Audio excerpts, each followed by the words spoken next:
चलिए दोस्तों, मिलते हैं फिर हम लोग। हमने पिछले क्लास में पढ़ा था 3 नंबर और 4 नंबर कि 3 नंबर का प्रश्न था कि 4-√5 एक अपरिमेय संख्या सिद्ध कीजिए, और 4 नंबर का प्रश्न था कि 6+√2 एक अपरिमेय संख्या है, सिद्ध कीजिए। अब बारी है 5 नंबर और 6 नंबर की। तो देखिए 5 नंबर का प्रश्न क्या कहता है। 5 नंबर का प्रश्न कह रहा है कि 5-2√3 एक अपरिमेय संख्या है। 5-2√3 अपरिमेय संख्या है, बताइए। सीधा हम लिखते हैं क्योंकि प्रश्न तो लगा ही रहता है। अपरिमेय संख्या है, बताइए हमको। आपको मैंने पहले ही बताया है 1 नंबर प्रश्न से आपको कुछ नहीं करना है। जो किताब बोला है उसका उल्टा मानिए। वो बोला है कि अपरिमेय संख्या है, आप मानिए कि परिमेय संख्या है। हम मानेंगे परिमेय संख्या। देखिए, माना कि 5-2√3 एक क्या है, परिमेय संख्या है। पहले मेरा प्रयास रहता था कि एक बोर्ड में 2 बार बना, लेकिन कुछ बच्चों का शिकायत रहा है कि थोड़ा छोटा लिखते हैं सर, दिखाई नहीं देता है। कोई बात नहीं, मैं 2 बार में बनाऊंगा और बड़ा लिखूंगा इस बार, ठीक है। हमने माना कि 5-2√3 एक परिमेय संख्या है और किसके बराबर है। आप जिसके बराबर मन करे मान लीजिए। हम मान लेते हैं जो कि हम ए मान लेते हैं, ए के बराबर है, ठीक है। अब जब ये बोला है तो आप दोनों को बराबर कर दीजिए, ठीक है। हम बराबर करते हैं। देखिए 5-2√3 बराबर 1। तो हम क्या माने हैं कि 5-2√3 एक परिमेय संख्या है जो 1 के बराबर है। ए हमारा क्या हुआ, परिमेय संख्या। अब 5 हम यहाँ पर सीधे रूप में देख सकते हैं, ये 5 भी क्या है, परिमेय संख्या है। तो ऐसा करते हैं, हम इस ए को उधर भेज देते हैं, इस 2√3 को इधर भेजते हैं। ये प्लस में है, उधर जाएगा माइनस में। तब 5 - ए, ये माइनस में, इधर आया प्लस में √3, ठीक है। हो गया इतना तो कोई बात नहीं। अभी तुरंत हम लोग जब 3 नंबर, 4 नंबर, 5 नंबर, 2 नंबर पढ़े थे, 5 पे हैं ही, तो हम क्या बोले थे कि 2 परिमेय संख्याओं का अंतर भी क्या होगा, परिमेय संख्या भी होगा।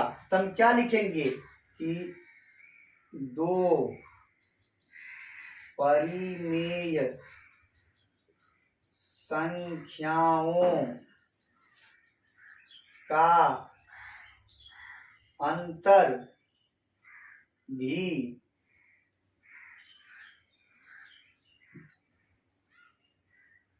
परिमेय संख्या होता है। इसीलिए 5 - ए एक परिमेय संख्या है। लेकिन 2√3 में 2 अगर जोड़ जार के साथ रहता तो परिमेय संख्या होता। तो √3 एक अपरिमेय संख्या, ये हम जानते हैं। और अपरिमेय संख्या का गुना भी क्या करेगा, किसी भी संख्या को क्या करेगा, अपरिमेय ही बना देगा। तो क्या हो गया, परिमेय संख्या है। और किंतु लिखे हैं सब में, इसमें भी लिखे किंतु 2√3 एक अपरिमेय संख्या है। तो बताइए क्या हो गया। इतना से हम तब तक क्या पढ़ते हैं कि एगो हो गया परिमेय, एगो हो गया अपरिमेय। तो हम क्या लिखेंगे कि परिमेय संख्या बराबर अपरिमेय संख्या। तो बताइए अपरिमेय अपरिमेय बराबर होता है, तो हम क्या लिखेंगे, जो कि असंभव है। जो कि असंभव है, संभव नहीं है लिखते हैं हम लोग, तो संभव ही नहीं है लिखेंगे, संभव नहीं है। तो संभव नहीं है तो असंभव है, तो बाद में क्या लिखेंगे, इसीलिए हमारी मान्यता गलत है कि क्या है प्रश्न, 5 - 2√3 एक परिमेय संख्या है। तो अगर परिमेय नहीं है तो क्या होगा, अतः दे दीजिए यहाँ पर, अतः यहाँ पर देंगे, इसीलिए क्या होगा कि 5 - 2√3 एक अपरिमेय संख्या है। इसको आप सिद्ध कर दीजिए, प्रूफ हो जाएगी। ठीक, ये था प्रश्न संख्या 5। ऐसे ही हैं इस सब प्रश्नों के, इसमें जितना मेरे ख्याल से आप स्क्रीनशॉट ले लिए होंगे, या फिर आप बोले हैं कि साथ भी लिखते चल सकते हैं, साथ भी आप लिख सकते हैं, तो ले लिए होंगे स्क्रीनशॉट या लिख लिए होंगे। खैर आगे चलते हैं, 5 हो गया। 6 नंबर पर आप जो भी प्रश्न है इस लेसन का बहुत आसान है, बस इसको आपको 2 लाइन याद करना है इसमें, और तीसरा कुछ है नहीं इसमें, 2-4 लाइन जो भी है उसमें याद कर लेना पड़ेगा, बस बनाने वाला तरीका तो इसमें यही है, तीसरा चौथा कोई नियम ही नहीं है। चलिए हम लोग आगे बढ़ते हैं प्रश्न संख्या 6 पर। तो देखिए प्रश्न संख्या 6 क्या कह रहा है कि सिद्ध करें कि 5 बच्चे √7 एक परिमेय संख्या है। देखिए 6 नंबर, 5 बच्चे √7 एक अपरिमेय संख्या है, अपरिमेय संख्या है। ठीक है, कोई बात नहीं, हम जानते हैं हमें क्या करना है, किताब कुछ भी बोले हमें उसका उल्टा मानना है। वो बोला अपरिमेय संख्या, हम मानेंगे। माना कि 5/√7 एक परिमेय संख्या है। मान लिए कि 5/√7 एक परिमेय संख्या है। अब आगे क्या करेंगे, परिमेय संख्या किसके बराबर है, किसी के बराबर मान लीजिए, जो कि r के बराबर है। r के बराबर हम मान लिए। अब जब मान लिए हैं तो सबका मान रख दीजिए। देखिए क्या करेंगे हम, 5/√7 बराबर r, 5/√7 बराबर r। अब इस r को यहाँ पर ले आइए क्रॉस मल्टीप्लिकेशन के द्वारा, तो ये 7 यहाँ पर आ जाएगा। इसको मैं ऐसे लिख सकते हैं, 5 बच्चे r बराबर √7।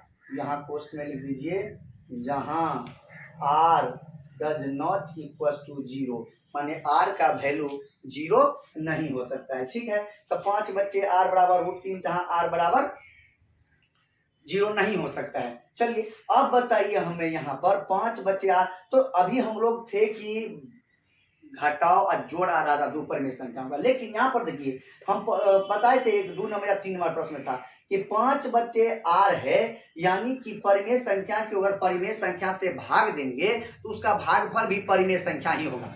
परिमेय संख्या को अगर परिमेय संख्या से भाग देंगे तो भागफल भी परिमेय संख्या ही होगा। तब इसको हम लिखते हैं कि 5 बच्चे r का भागफल भी एक परिमेय संख्या, पूरा लिख देते हैं, संख्या होगा। इसीलिए 5 बच्चे r एक परिमेय संख्या है। किंतु √7 के बारे में हम लोग जानते हैं, √7 क्या है, √7 एक अपरिमेय संख्या है। √7 क्या है, एक अपरिमेय संख्या है। तो फिर क्या होगा,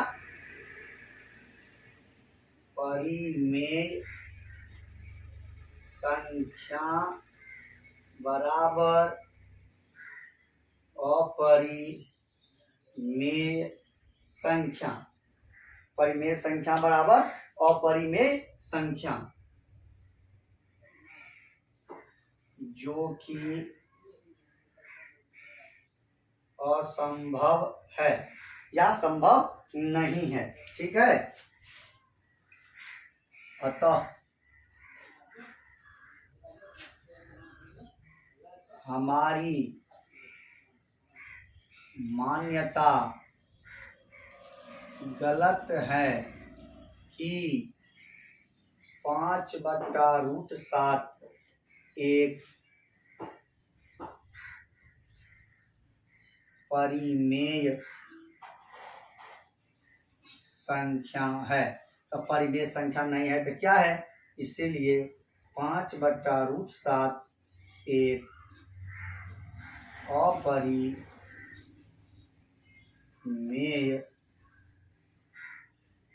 संख्या है। हो गया पूर्ति भी। ठीक, ऐसे ही हैं सारे प्रश्न, कोई इसमें रॉकेट साइंस नहीं लगा हुआ है। जितना आसानी से आप इसको समझ जाएंगे, एक को एक समझ जाइए, सारा बन जाएगा। कोई इसमें भारी या हल्का मैं नहीं जानता हूँ। मैं सिर्फ इतना जानता हूँ कि अगर आप थोड़ा सा एक प्रश्न को सीख जाएं, एक प्रश्न पर अपना मेहनत दिखा दें, तो कोई चीज कठिन नहीं है, कोई कार्य कठिन नहीं है। आप आसानी से उस काम को कर सकते हैं। थोड़ी लगन और मेहनत की जरूरत है। लगे रहिए, ऐसे ही करते रहिए, बने रहिए चैनल पर। सारी अपडेट आपको मिलती रहेगी कि किस तरह किस प्रश्न को बनाना है। कोई संकोच हो तो आप बेशक इंस्टाग्राम पर मैसेज कर सकते हैं। इंस्टाग्राम पर सभी प्रश्नों का जवाब दिया जाएगा। आपको जो डाउट हो या जिस विषय पर आपको क्लास चाहिए, वैसे मेरी प्रयास है कि बहुत जल्दी मैं सभी विषयों को क्लास लेकर के आऊंगा। आप बने रहिए। सिर्फ धन्यवाद।